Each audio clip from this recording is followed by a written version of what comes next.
పండుగ వేళ విశాఖ ఉక్కు కార్మికులు అర్ధనగ్న ప్రదర్శనలు చేశారు. పెండింగ్లో ఉన్న జీతాలు చెల్లించాలని డిమాండ్ చేశారు. జీతాలు లేకపోతే పండుగ ఎలా చేసుకుంటామని కార్మికులు ప్రశ్నిస్తున్నారు. ఈ దౌర్భాగ్య పరిస్థితికి కూటమి ప్రభుత్వమే కారణమని కార్మికులు మండిపడుతున్నారు. గత 4 నెలల నుండి కూడా తమ చెమటను రక్తాన్ని చెమటగా మార్చి ఏదైతే ఉద్యమం చేసి ఈ ప్లాంట్ను రక్షిస్తూ ఉన్నారో, అలాగే ఈ ప్లాంట్లో ప్రొడక్షన్ తీసి 2,000 కోట్ల రూపాయలు అమ్మకాలు జరిపినటువంటి ఈ స్టీల్ కార్మికులకి 4 నెలల నుండి జీతాలు లేకుండా ఈ యొక్క ప్రభుత్వాలు చేస్తూ ఉన్నాయి.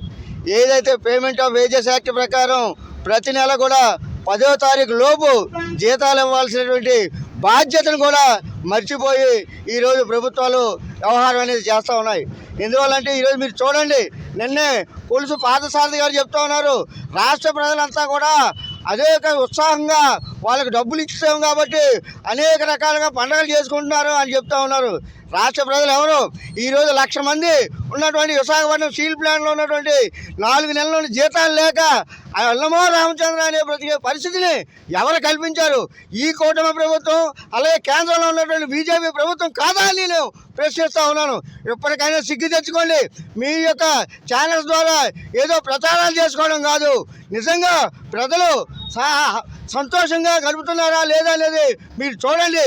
అర్ధాగలతో పస్తులు పెట్టి ఈరోజు మీరు పాపం గడుపుకుంటూ ఉన్నారు.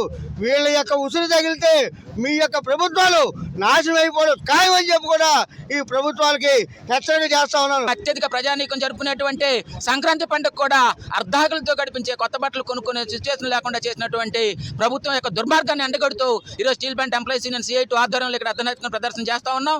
ఈ ప్రజలైనా సరే సిగ్గు తెచ్చుకొని ప్రభుత్వాలు కార్మికులందరికీ తక్షణమే జీతాలు చెల్లించాలని చెప్పి కోరుతా ఉన్నాం. స్టీల్ సెక్రటరీ గారు చెప్తా ఉన్నారు, నవంబరు, డిసెంబరు, అక్టోబర్లో 800 కోట్లు అమ్మకాలు జరిగితే జనవరిలో, డిసెంబర్లో 2,000 కోట్లు జరిగినాయి అని చెప్పేసి స్టీల్ సెక్రటరీ గారు చెప్తా ఉన్నారు. మరి 2,000 కోట్ల రూపాయల అమ్మకాలు జరిగినప్పుడు జీతాలు ఎందుకు ఇవ్వడం లేదని చెప్పేసి మేము అడుగుతా ఉన్నాం. ఈరోజు విశాఖపట్నం స్టీల్ ప్లాంట్ నష్టాలు ఉందంటున్నారు, కానీ కార్మికులు అడుగుతా ఉన్నారు, అయ్యా రాష్ట్ర ప్రభుత్వం సుమారు 5 నుంచి 6 లక్షల కోట్ల రూపాయల నష్టాల్లో ఉంది. మరి ఎమ్మెల్యేలు, ఎంపీలు అందరూ ఎందుకు జీతాలు తీసుకొని కులుకుతూ ఉన్నారు? మరి వాళ్ళు జీతాలు తీసుకొని మానేమనండి. మనకు జీతాలు ఇవ్వడం మానేసినప్పుడు నష్టాల్లోనని చెప్పి రాష్ట్ర ప్రభుత్వం నష్టాలు ఉన్నప్పుడు వీళ్ళకి జీతాలు ఎందుకు ఇవ్వాలి? ప్రజా పన్నుల ద్వారా వసూలు చేసినటువంటి డబ్బులు వాళ్ళకి ఎందుకు ఇవ్వాలని చెప్పి అడుగుతా ఉన్నారు.